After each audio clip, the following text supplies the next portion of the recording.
La economía es una ciencia y ella se encuentra ubicada dentro de las ciencias sociales y como tal se encuentra relacionada con otras, ¿sí?, de las ciencias sociales, como ser la historia, la geografía, las ciencias políticas, la psicología, política y matemáticas.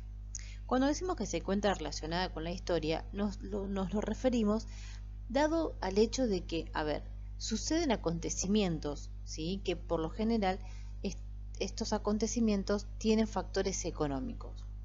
Entonces, nosotros nacemos en un momento determinado y lo que hacemos es analizar lo que nos acontece, ¿sí? Analizamos cuáles son sus consecuencias y analizamos cómo se comportan de acuerdo a lo que ha ocurrido anteriormente, ¿no? Entonces, por eso decimos que está relacionado con la historia. En lo que refiere a la geografía, podemos ver que, bueno, tiene una previsión de los recursos. Hablamos de lo que tenemos, cómo lo utilizamos y demás, ¿no? Entonces, por eso decimos que puede ser un factor condicionante para que prospere una nación, tomar estos variables de la geografía.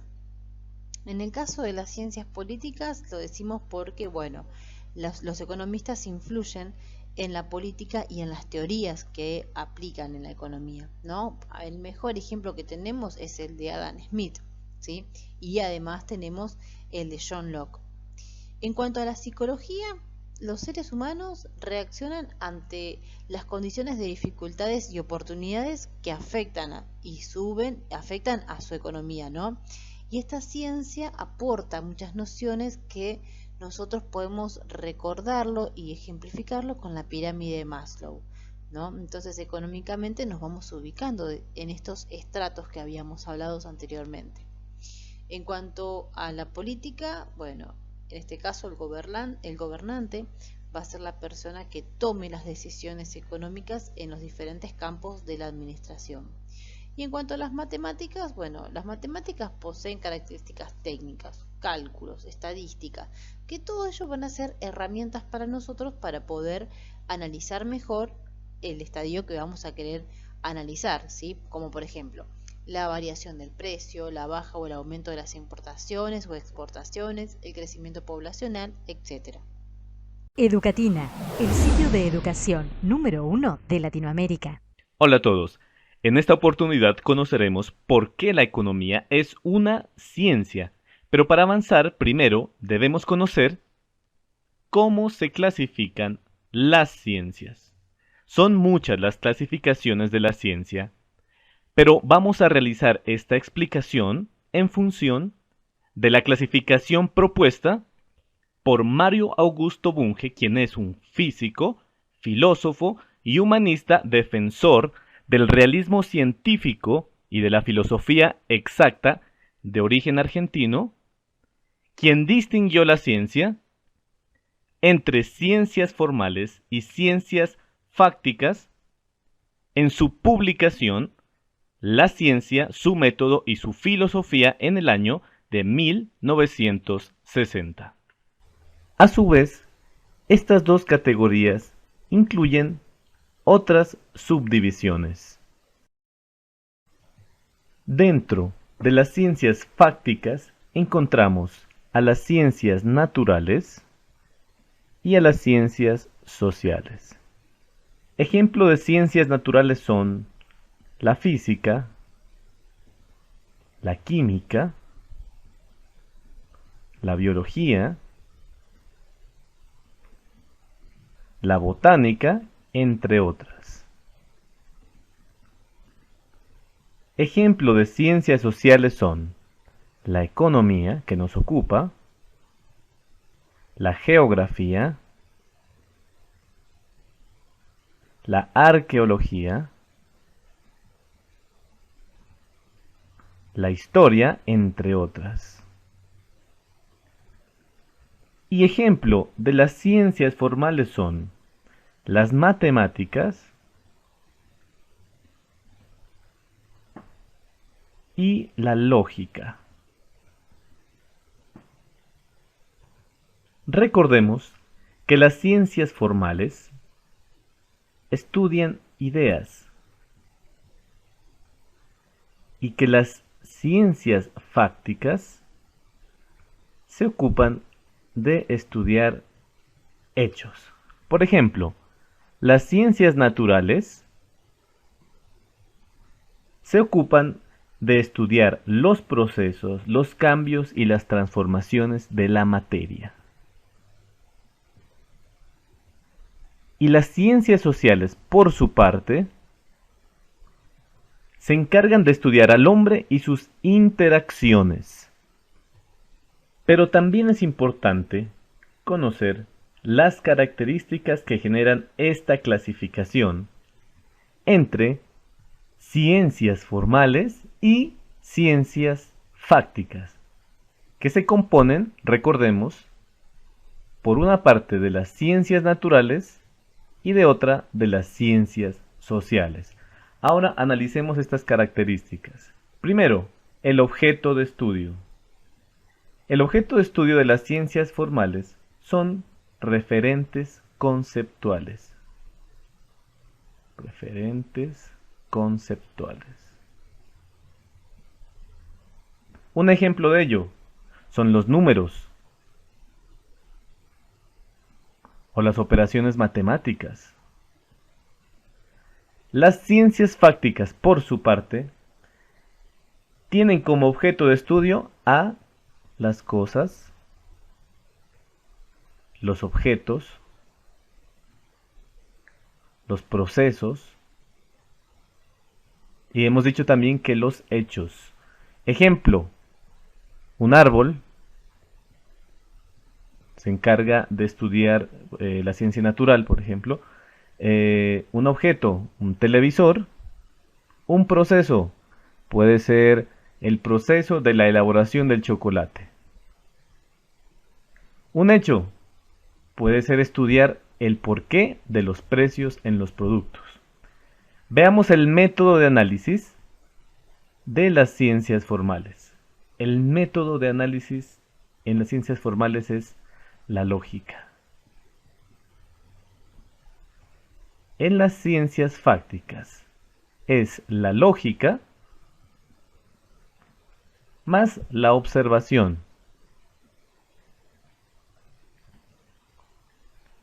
¿Cuál es la acción? ¿Cuál es el campo de acción de las ciencias formales? Demostrar y comprobar axiomas. Y en las ciencias fácticas, su campo de acción es verificar hipótesis. Finalmente, observemos por qué la economía es una ciencia social. Entonces, las razones principales son, en primer lugar, porque estudia el comportamiento humano,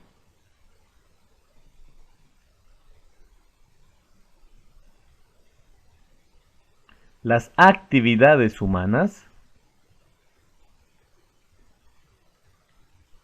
y las instituciones sociales. En segundo lugar, porque tiene un método de análisis basado primero en la observación de los hechos que se quieren descubrir, obviamente, en la formulación de hipótesis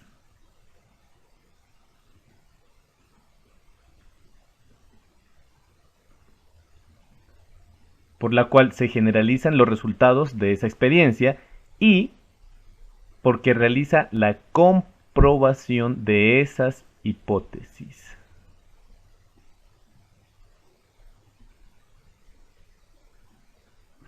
Que si se logra la comprobación de esas hipótesis, se puede elevar a la categoría de una ley o de una norma. Y por estas razones es que la economía es una ciencia. Educatina te recomienda los siguientes videos para que sigas aprendiendo.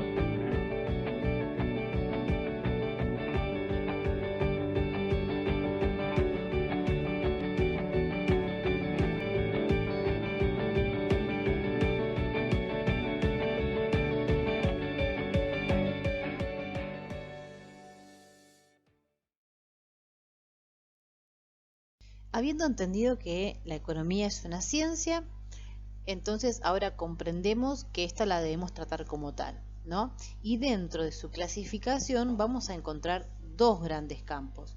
Por un lado, el campo de la economía normativa y la economía positiva. Y por el otro lado, la microeconomía y la macroeconomía. Estas las vamos a analizar en profundidad a continuación.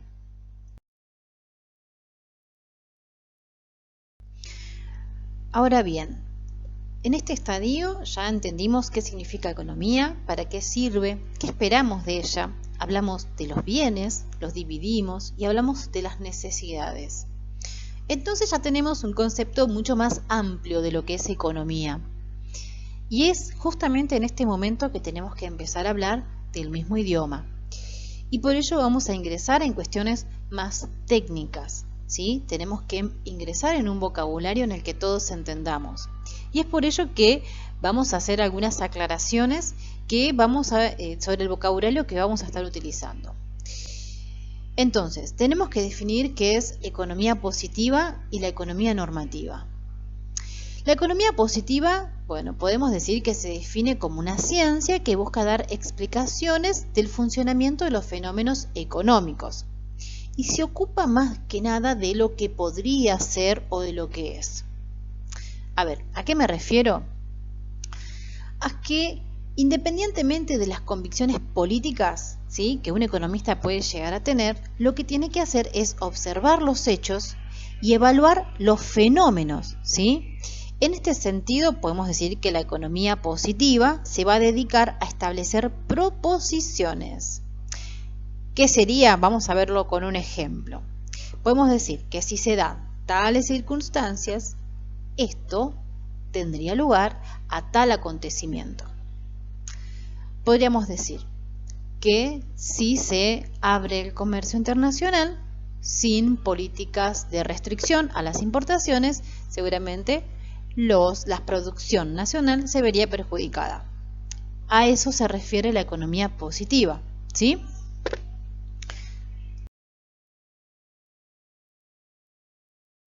De todo lo que definimos anteriormente sobre economía positiva, no hay que inferir que en economía no existan discrepancias, ya que hay temas que no están completamente resueltos y sobre los que el debate aún continúa abierto. En este sentido, podemos afirmar que las discrepancias más frecuentes en nuestros centros de economía están en el campo de la economía normativa. Ahora analicemos qué significa la economía normativa, ¿no? Bueno, podríamos decir que la economía normativa lo que hace es ofrecer reglas para la acción basada en los juicios de valores personales y subjetivos. Más que nada se ocupa de lo que debería ser. Las proposiciones sobre lo que debería ser responden a unos criterios éticos, ideológicos o políticos, sobre los que se considera que puede ser deseable o indeseable. El problema fundamental de la economía normativa es poder determinar lo que los individuos realmente desean sobre lo que debería ser la realidad en cuestión, ¿no? Entonces, desde un punto de vista normativo del economista, lo que hace es formular prescripciones sobre el sistema económico, basándose en sus propios juicios y no exclusivamente en un razonamiento científico. Entonces, podríamos decir, desde un planteamiento normativo, que al estudiar, por ejemplo, el peso relativo del sector público, se trata de responder a la cuestión de si éste debe aumentar o reducir su importancia dentro del contexto global de la actividad económica, ¿sí? Entonces es bastante subjetiva la respuesta que tiene la economía normativa. Por el contrario, un enfoque positivo se limitaría a indicar la importancia relativa del sector público sin entrar en cuestiones de valoración.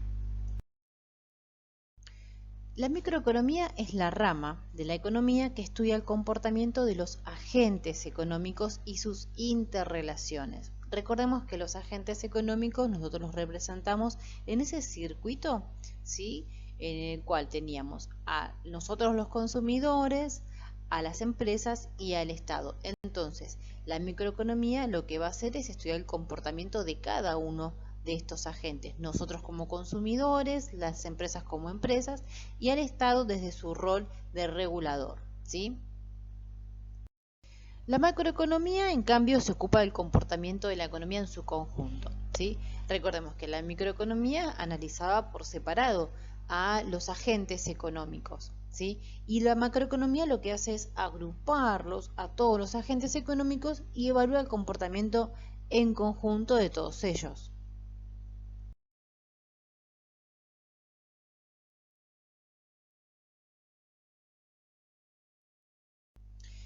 Ahora bien, analicemos un poco más en profundidad cuál es el objetivo de la economía, ¿sí? Y para ello me voy a retomar unos dichos del autor Vergara que plantea que la economía es la ciencia que se ocupa del estudio sistemático de las actitudes humanas, orientadas a administrar los recursos que son escasos con el objetivo de producir bienes y servicios y distribuirlos de forma que satisfaga las necesidades ilimitadas de los individuos. ¿Qué queremos decir con ello? ¿Sí? Que nosotros las personas tenemos siempre deseos que son ilimitados, ¿sí? Siempre que logramos satisfacer un deseo, como veíamos en la pirámide de Maslow, vamos a subir de escalafón, vamos a tener nuevos objetivos, a tener nuevos deseos, ¿sí? Y esto se traduce en necesidades que nosotros lo que tenemos que hacer o lo que vamos a buscar hacer es satisfacerla mediante la producción de bienes y servicios. Y en este rol de nosotros como demandante, las empresas van a buscar producirlos y distribuirlos, ¿no? Entonces, bueno, en este juego de satisfacer estas necesidades que nosotros tenemos, surgen las preguntas claves de la economía, ¿no? A ver, ¿cuáles son las actividades económicas más importantes que hay que fomentar? ¿O por qué se habla de actividades primarias, secundarias y terciarias? ¿Y cuáles de ellas son las más importantes? ¿Sí? Entonces, el objetivo de la economía va a ser, por un lado, ver cuáles son los deseos y necesidades que tiene la sociedad y luego cómo satisfacerlas.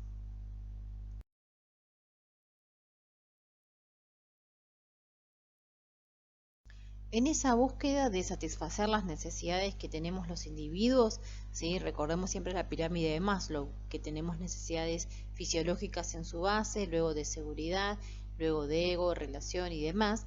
Bueno, en toda esa pirámide van a surgir, para satisfacer esas necesidades que tenemos las personas, van a surgir las actividades económicas, ¿sí?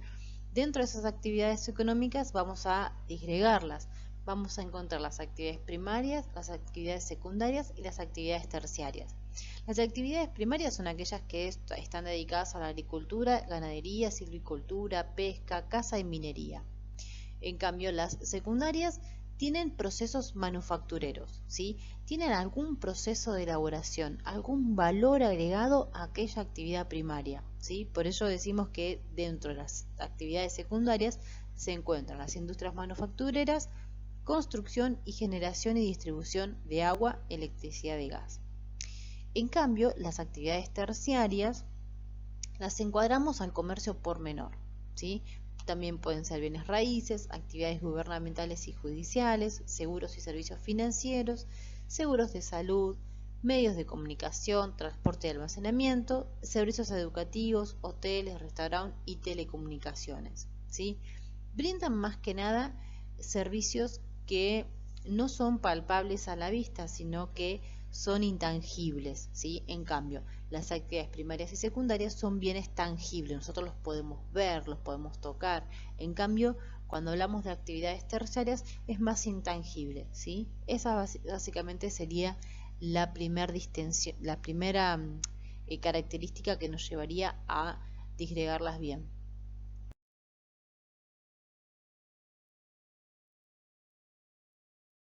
Los agentes económicos más importantes son los consumidores, el sector público y las empresas.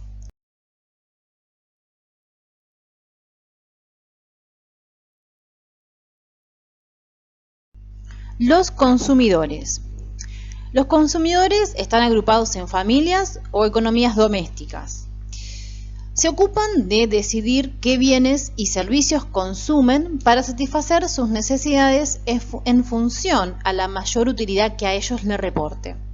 Son agentes económicos de consumo y buscan maximizar su utilidad minimizando gastos. Esto es muy importante resaltarlo. Los consumidores poseen la mayoría de los factores de producción. ¿Y cuáles son? Bueno, es el capital, la tierra y el trabajo.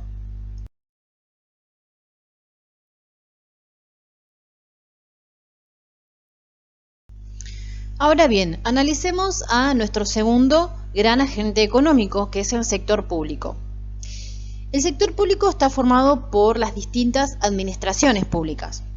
Su principal objetivo es conseguir el máximo de bienestar para el conjunto de la población, tomando decisiones oportunas. ¿Cuáles son? Bueno, intervenir en la economía, crea leyes que regulan la forma de actuar de otros agentes económicos a la hora de acudir al mercado, redistribuyendo la renta, ofertando a un precio más bajo o gratuitamente bienes y servicios que la sociedad cree que deben recibir toda la población, como por ejemplo el ejército, sanidad, educación, entre otras.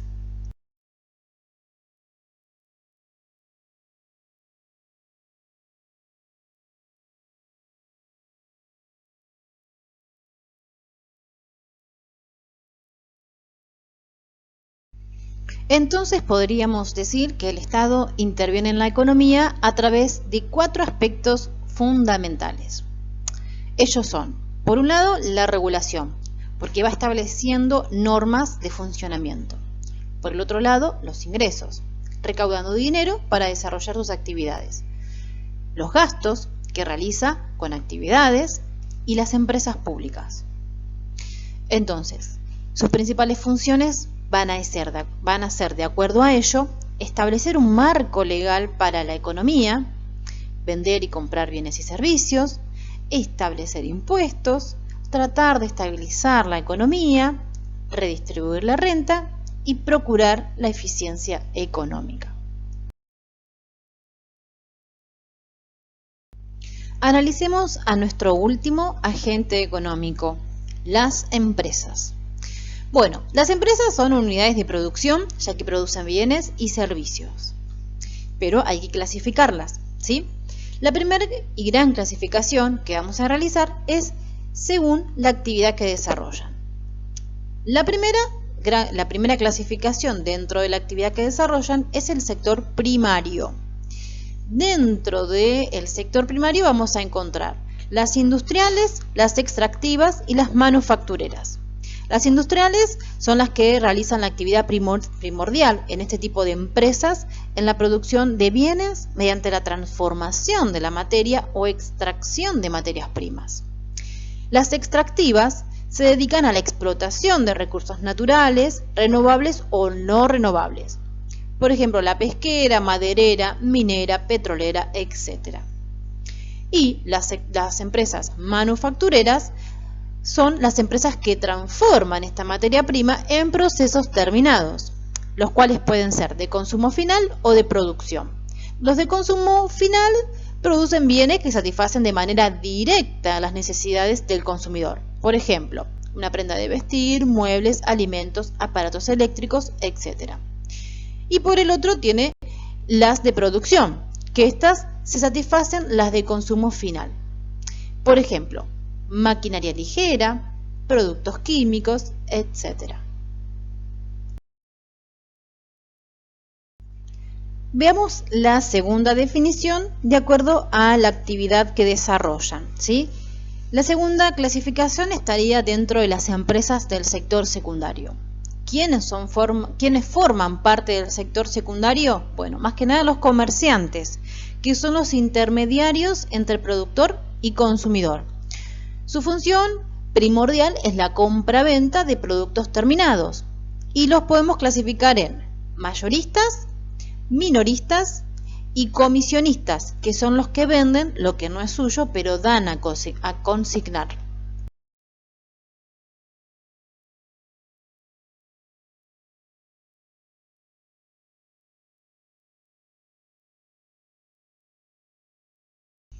La tercera clasificación, dependiendo de la actividad que desarrollan, son las empresas del sector terciario. El sector terciario se refiere más que nada a los servicios y dentro de ella encontramos una clasificación más, que pueden ser de transporte, de turismo, instituciones financieras, servicios públicos, aquí incluimos energía, agua y comunicaciones, y luego tenemos servicios privados, que aquellos son asesoría, ventas, publicidad, contable y administrativo. También tenemos servicios de educación, finanzas y salud.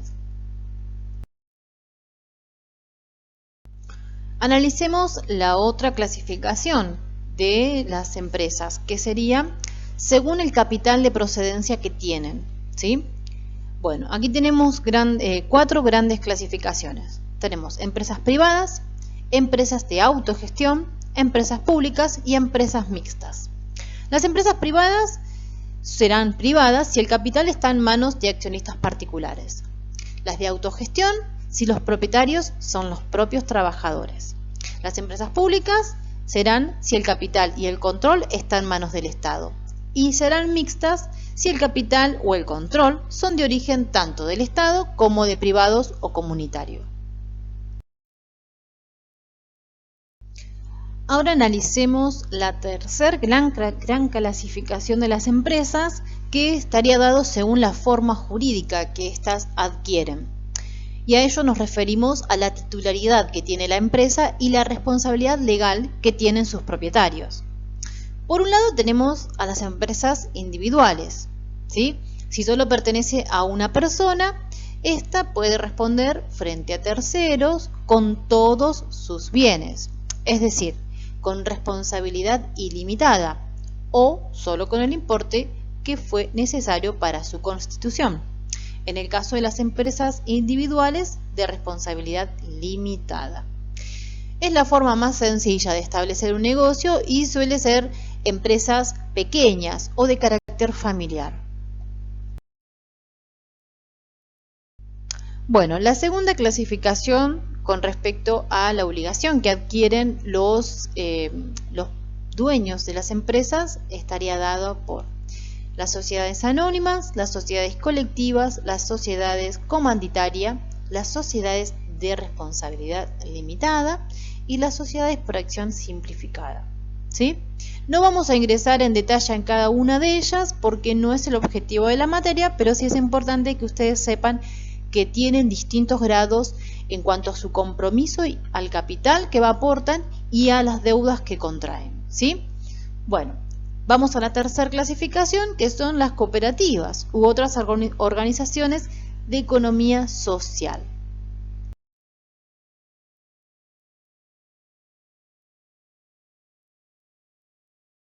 Vayamos a la cuarta clasificación, ¿sí? Que vamos a clasificar a las empresas según su tamaño.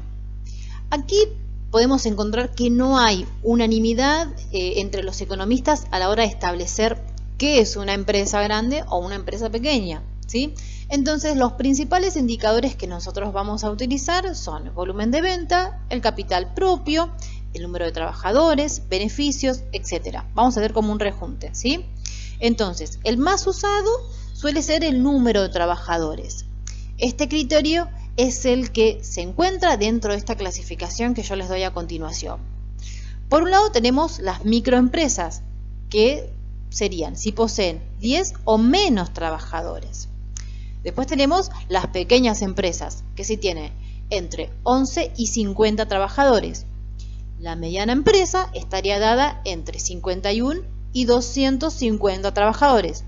Y luego tenemos a las grandes empresas, que estas deben de tener más de 250 trabajadores.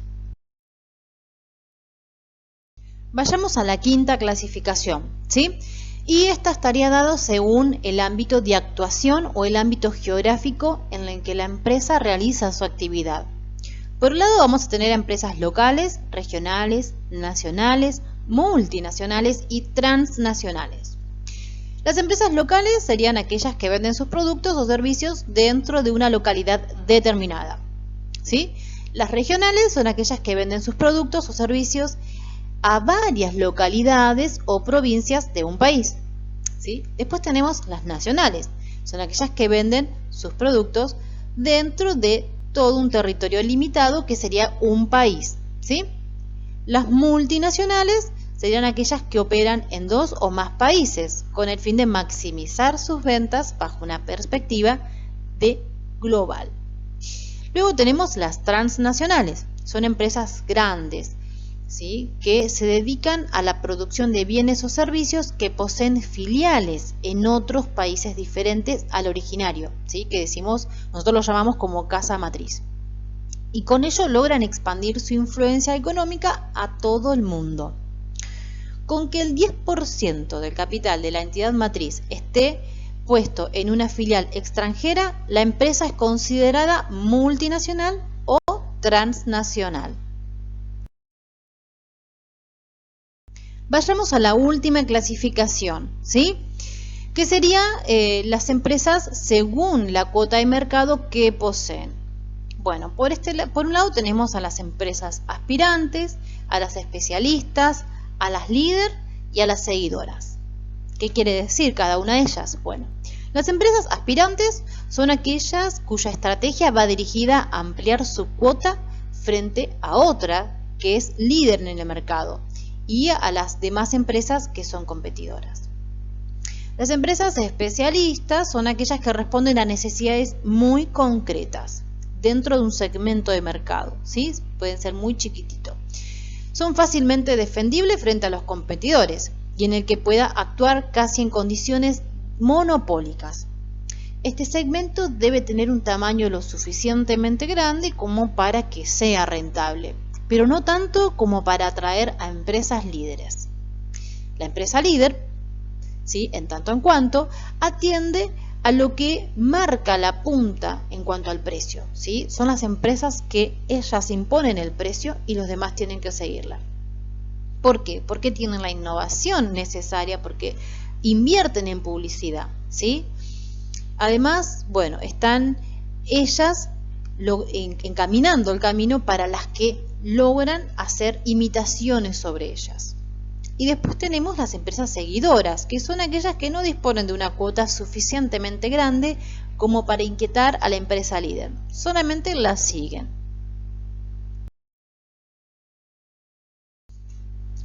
Habiendo analizado en detalle nuestros agentes económicos más importantes, podemos decir que los agentes económicos se relacionan a través de los mercados determinando lo que llamamos el circuito económico, que en su versión más simple se considera una economía sin relaciones con el exterior y sin participación del Estado.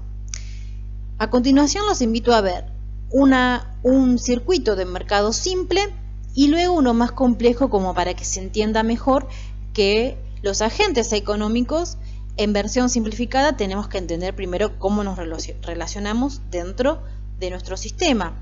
Pero ello no siempre ocurre así. Luego nos tenemos que relacionar con el Estado y con el sector externo.